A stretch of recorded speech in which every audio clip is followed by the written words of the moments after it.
जय हिंद। नमस्कार साथियों, कैसे हैं आप सभी लोग। उम्मीद करते हैं कि आप सभी लोग अच्छे होंगे। और साथियों, आप सभी लोग की तैयारी जो है बिल्कुल ही अच्छी तरीके से चल रही होगी। तो साथियों, आज की इस क्लास में हम सभी लोग जो है यूपी बीएड प्रवेश परीक्षा 2026 के लिए साथियों मोस्ट इंपोर्टेंट क्वेश्चन को देखेंगे, जो कि आपके 31 मई के एग्जाम के लिए काफ़ी इंपॉर्टेंट है। तो आप इस क्लास को बिल्कुल अच्छी तरीके से लास्ट तक देखिएगा और इस क्लास में दिए जाने वाले इन सभी क्वेश्चनों को आप अच्छे से जरूर याद कर लीजिएगा, जिससे कि आप जो है अपने एग्जाम में सभी क्वेश्चन को आसानी तरीके से बना पाएंगे। तो चलिए क्लास को स्टार्ट करते हैं। उनसे पहले यदि आप इस चैनल पे पहली बार जुड़े हैं तो आप जो है इस चैनल को सब्सक्राइब कर लीजिए और सब्सक्राइब करके ऑल नोटिफिकेशन को ऑल पे दबा के जुड़ जाइए, जिससे कि जब भी कोई नई क्लास हो सबसे पहले क्लास का नोटिफिकेशन आपके पास जो है पहुंच सके। तो आप इस चैनल को सब्सक्राइब कर लीजिए, साथ ही साथ आप जो है इस क्लास को भी लाइक जरूर कर लीजिएगा। तो चलिए क्लास को स्टार्ट करते हैं और देखिएगा क्वेश्चन क्या पूछा गया है। क्वेश्चन पूछा गया है कि निम्नलिखित में से कौन सा शब्द अर्थ का यहाँ पे विलोम है। चलिए बताएंगे। ये सभी क्वेश्चन काफी इंपॉर्टेंट और चुनिंदे क्वेश्चन है, जो कि आपके एग्जाम में 100% आपको ये सभी क्वेश्चन पूछे जाएंगे। और बताएंगे कि निम्नलिखित में से कौन सा शब्द का अर्थ का विलोम है। तो यहाँ पे अर्थ का विलोम इति हो जाएंगे, ऑप्शन डी करेंगे सही जवाब इति हो जाएंगे। चलिए अगला प्रश्न देखिएगा और प्रश्न यहाँ पे आपसे पूछा गया है। और प्रश्न क्या पूछा है कि कबीर की उलटबासियों में कौन सा रस जो है ना प्रमुख है। चलिए बताएंगे। तो कबीर की उलटबासियों में कौन सा रस प्रमुख है। तो याद रखेंगे यहाँ पे 2 नंबर क्वेश्चन का सही जवाब ऑप्शन यहाँ पे बी हो जाएंगे। ऑप्शन बी यहाँ पे इस क्वेश्चन का सही जवाब करेंगे। चलिए अगला प्रश्न देखेंगे और प्रश्न पूछा है कि इनमें से निजवाचक सर्वनाम का प्रयोग किस वाक्य में हुआ है। तो इनमें से निजवाचक सर्वनाम का प्रयोग किस वाक्य में हुआ है। तो यह हुए हैं, यह समस्या में आप ही हल कर लूंगा। ऑप्शन यहाँ पे बी सही जवाब है, यह समस्या में आप ही हल कर लूंगा। चलिए अगला प्रश्न यहाँ पे दिया गया है और प्रश्न पूछा गया है कि इनमें से किस उपन्यास की पृष्ठभूमि में भारत विभाजन की त्रासदी है। तो इनमें से किस उपन्यास की पृष्ठभूमि में भारत विभाजन की त्रासदी है। तो याद रखेंगे ये झूठा सच में होगा। ऑप्शन यहाँ पे डी सही जवाब हो जाएंगे। चलिए अगला प्रश्न देखिएगा और प्रश्न यहाँ पे आपसे पूछा गया है कि इनमें से किस वाक्य में अर्ध विराम का प्रयोग हुआ है। चलिए बताएंगे। तो इनमें से किस वाक्य में अर्ध विराम का जो है प्रयोग हुआ है। तो याद रखेंगे ये प्रयोग हुए हैं, आलस्य मनुष्य का शत्रु है, इससे दूर रहो। ऑप्शन सी सही जवाब है। चलिए अगला प्रश्न देखेंगे। 7th नंबर क्वेश्चन है कि भारत में संवैधानिक रूप से हिंदी का क्या स्वरूप है। तो याद रखेंगे आप कि भारत में संवैधानिक रूप से हिंदी का क्या स्वरूप है। तो इनका स्वरूप हो जाएंगे आपके राजभाषा। ऑप्शन सी करेंगे सही जवाब, राजभाषा हो जाएंगे। चलिए अगला प्रश्न देखेंगे और 8 क्वेश्चन है कि इनमें से खोज का अनेकार्थी शब्द कौन सा नहीं है। चलिए बताएंगे। तो इनमें से खोज का अनेकार्थी शब्द कौन सा नहीं है। तो 8 क्वेश्चन का सही जवाब ऑप्शन यहाँ पे डी रहेंगे, इच्छा पूर्ति। ऑप्शन डी सही जवाब होगा। चलिए अगला प्रश्न देखेंगे और प्रश्न पूछा है 9th नंबर और प्रश्न है कि परमेश्वर में कौन सा समास है। चलिए बताएंगे। तो परमेश्वर में कौन सा समास होगा और बताइएगा कि परमेश्वर में कौन सा समास हो जाएंगे। तो परमेश्वर में हो जाएंगे आप सभी लोगों का कर्मधारय समास। ऑप्शन यहाँ पे डी सही जवाब है, कर्मधारय समास होगा। चलिए अगला प्रश्न देखेंगे और 10th क्वेश्चन है कि साहित्य को जनता की चित्त वृत्तियों का संचित प्रतिबिंब इनमें से किसने कहा है। तो याद रखेंगे इनको कहे हुए हैं रामचंद्र शुक्ल। ऑप्शन यहाँ पे बी सही जवाब है, रामचंद्र शुक्ल होगा। चलिए अगला प्रश्न देखेंगे और 11th क्वेश्चन है कि इनमें से संचारी भावों की संख्या कितनी होती है। तो इनमें से संचारी भावों की संख्या कितनी होती है। तो इनमें से संचारी भावों की जो संख्या होते हैं ये तो 33 होते हैं। ऑप्शन डी करेंगे सही जवाब, 33 होते हैं। चलिए अगला प्रश्न देखेंगे और प्रश्न पूछा है 12th नंबर कि इनमें से छाया शब्द का बहुवचन क्या होगा। चलिए बताएंगे। तो इनमें से छाया शब्द का बहुवचन क्या होगा। तो यहां पे छाया शब्द का बहुवचन जो है आपके छाया ही होगा। ऑप्शन ए करेंगे सही जवाब। चलिए अगला प्रश्न देखेंगे और प्रश्न क्या पूछा है कि जीन ढूंढा 3 पाइया गहरे पानी बैठ लोकोकित का अर्थ है। तो जीन ढूंढा 3 पाइया गहरे पानी बैठ लोकोकित का अर्थ क्या होता है। तो इसका अर्थ होता है परिश्रम का फल अवश्य मिलता है। ऑप्शन ए सही जवाब है। चलिए अगला प्रश्न देखेंगे और 14 क्वेश्चन है कि इनमें से कौन सा वाक्य शुद्ध है। चलिए बताएंगे और आप चारों ऑप्शनों को देखिए और शुद्ध शब्द बताइए यहां पे कौन दिए गए हैं। तो यहां पे अगर हम 40 नंबर क्वेश्चन की सही जवाब की बात करें तो रीना ने 2 चीटियां लिखी। ऑप्शन ए यहां पे इस क्वेश्चन का सही जवाब है। चलिए आगे देखेंगे। अगला प्रश्न है और प्रश्न पूछा है इनमें से कौन सा शब्द तद्भव है। तो याद रखेंगे कि इनमें से कौन सा शब्द है जो कि तद्भव है। तो यहां पे 15 क्वेश्चन का सही जवाब ऑप्शन बी हो जाएंगे, इलायची, जो कि तद्भव है। ऑप्शन बी सही जवाब है। चलिए अगला प्रश्न यहां पे 60 नंबर है कि प्रत्यय का प्रयोग इनमें से कहां किया जाता है।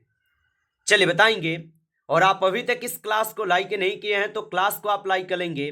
नए जुड़े आप इस चैनल पे तो चैनल को सब्सक्राइब करके ऑल नोटिफिकेशन को ऑल पे दबा के जुड़ जाइए, जिससे कि जब भी कोई नई क्लास हो सबसे पहले क्लास का नोटिफिकेशन आपके पास जो है पहुंच सके। तो आप इस चैनल को सब्सक्राइब कर लीजिएगा और बताएंगे आप कि प्रत्यय का प्रयोग इनमें से कहां किया जाता है। तो इसका प्रयोग किए जाते हैं शब्दों के बाद। ऑप्शन यहां पे बी सही जवाब होगा, शब्दों के बाद।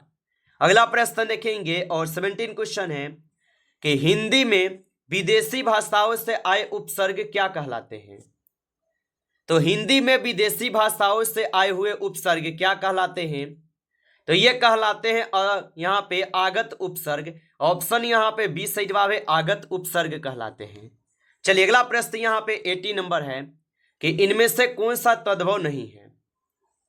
तो इनमें से कौन सा तद्भव नहीं है। तो यहाँ पे 18 क्वेश्चन का सही जवाब ऑप्शन ए हो जाएंगे, धैर्य जो है ये तद्भव नहीं है। ऑप्शन ए सही जवाब है, धैर्य नहीं होगा। चलिए अगला प्रश्न यहाँ पे 90 नंबर है कि किस शब्द में अन उपसर्ग का प्रयोग नहीं हुआ है। तो किस शब्द में अन उपसर्ग का प्रयोग नहीं हुआ है। तो याद रख लीजिएगा अनुगमन में नहीं हुआ है। ऑप्शन डी सही जवाब है, अनुगमन में। चलिए अगला प्रश्न यहाँ पे 20 नंबर है कि जहां पहुंचा न जा सके उनके लिए इनमें से सर्वाधिक उपयुक्त शब्द कौन सा है। तो आप बताएंगे कि जहां पहुंचा न जा सके उसे अगम्य कहेंगे ना। ऑप्शन यहां पे सी सही जवाब है। चलिए अगला प्रश्न देखेंगे 21 है कि नशीला शब्द में कौन सा प्रत्यय है। चलिए बताएंगे आप। तो नशीला शब्द में जो है कौन सा प्रत्यय होगा। तो नशीला शब्द में यहां पे हो जाएंगे प्रत्यय आप सभी लोगों का इला। ऑप्शन बी करेंगे सही जवाब, इला हो जाएंगे। चलिए अगला प्रश्न देखेंगे और प्रश्न है 22 नंबर कि जिन पंक्तियों में एक या अनेक वर्णों की एक ही क्रम में एक बार आवृत्ति हो तो वहां कौन सा अलंकार होता है। तो याद रखिएगा वहां पे हो जाएंगे कौन सा। तो छेकानु प्रयास अलंकार होगा। ऑप्शन सी सही जवाब है। चलिए अगला प्रश्न देखेंगे और प्रश्न यहां पे आपसे पूछा गया है कि आंधी आवे बैठ गवावे लोकोकित का उपयुक्त अर्थ क्या है। चलिए इसका आंसर आप लोग कमेंट करके बताएंगे कि आंधी आवे बैठ गवावे लोकोकित का अर्थ यहां पे क्या है। तो इसका सही जवाब हो जाएंगे विपरीत परिस्थितियों में उपयुक्त समय आने का इंतजार करना। ऑप्शन बी यहां पे लगाए हैं तो सही जवाब है। चलिए अगला प्रश्न यहां पे है कि हथियार डाल देना मुहावरे का सही अर्थ बताइए। तो हथियार डाल देना मुहावरे का सही अर्थ क्या होगा। तो इनका सही अर्थ होता है हार मान लेना। ऑप्शन सी सही जवाब है, हार मान लेना। चलिए अगला प्रश्न यहाँ पे 26 है, निम्नलिखित में से कौन सा कृत्यवाच्य को नहीं दर्शाता है? तो निम्नलिखित में से कौन सा कृत्यवाच्य को नहीं दर्शाता है? तो 26 नंबर क्वेश्चन का सही जवाब विनय से चला नहीं जाता, ऑप्शन बी यहाँ पे सही जवाब है। आगे देखिए अगला प्रश्न यहाँ पे है कि केंद्रीय हिंदी संस्थान का मुख्यालय कहाँ है? तो केंद्रीय हिंदी संस्थान का मुख्यालय कहाँ है? तो 27 क्वेश्चन का सही जवाब ऑप्शन सी है, आगरा हो जाएंगे, ऑप्शन सी सही जवाब है। अगला प्रश्न यहाँ पे है कि कौन सा शब्द अहि का पर्यायवाची नहीं है? तो कौन सा शब्द है जो कि अहि का पर्यायवाची नहीं है? तो 28 क्वेश्चन का सही जवाब ऑप्शन बी होगा, सिंदूर, ऑप्शन यहाँ पे बी सही जवाब है। चलिए अगला प्रश्न देखेंगे, महादेवी वर्मा का प्रथम काव्य संग्रह जो है कौन सा है? तो याद रखेंगे आप कि महादेवी वर्मा का प्रथम काव्य संग्रह कौन सा है? तो यहाँ पे 29 क्वेश्चन का सही जवाब ऑप्शन यहाँ पे ए होगा, निहार, ऑप्शन ए सही जवाब हो जाएंगे, निहार हो जाएंगे। चलिए अगला प्रश्न देखिएगा, प्रश्न पूछा 30 नंबर कि साहित्य अकादमी की स्थापना कब हुई थी? तो याद रखेंगे कि साहित्य अकादमी की जो स्थापना हुई थी, इनकी स्थापना किए गए थे आपके 12 मार्च 1954 को, ऑप्शन ए सही जवाब है, 12 मार्च 1954 को। चलिए अगला प्रश्न देखेंगे और प्रश्न पूछा 31 नंबर कि अधिसूचना का प्रकाशन कहाँ होता है? तो अधिसूचना का प्रकाशन कहाँ होता है? तो अधिसूचना का जो प्रकाशन होता है ये होते हैं आप सभी लोगों का राजपत्र पे, ऑप्शन यहाँ पे बी सही जवाब है, राजपत्र में। चलिए अगला प्रश्न देखिएगा, प्रश्न यहाँ पे है कि दो शब्दों, वाक्यांशों अथवा वाक्यों को परस्पर मिलाने वाले अव्यय को क्या कहते हैं? तो याद रखेंगे इन्हें कहते हैं समुच्चय बोधक अव्यय, ऑप्शन बी यहाँ पे सही जवाब है। चलिए अगला प्रश्न देखेंगे और प्रश्न पूछा 33 नंबर कि सनसनाहट शब्द में कौन सा प्रत्यय प्रयुक्त है? तो याद रखेंगे कि सनसनाहट शब्द में कौन सा प्रत्यय प्रयुक्त है? तो यहाँ पे आहट जो है ये प्रयुक्त होगा, ऑप्शन डी सही जवाब है। चलिए अगला प्रश्न यहाँ पे है कि गणेश शंकर विद्यार्थी द्वारा संपादित पत्र का नाम क्या है? तो गणेश शंकर विद्यार्थी द्वारा संपादित पत्र का नाम क्या है? तो 34 क्वेश्चन का सही जवाब ऑप्शन यहाँ पे आपके ए हो जाएंगे, प्रताप होगा, ऑप्शन ए सही जवाब है, प्रताप हो जाएंगे। चलिए अगला प्रश्न देखिएगा, प्रश्न यहाँ पे है कि अमृत और विष कृति के लिए किन्हें साहित्य अकादमी पुरस्कार प्राप्त हुआ? तो अमृत और विष कृति के लिए किन्हें साहित्य अकादमी पुरस्कार प्राप्त हुआ है?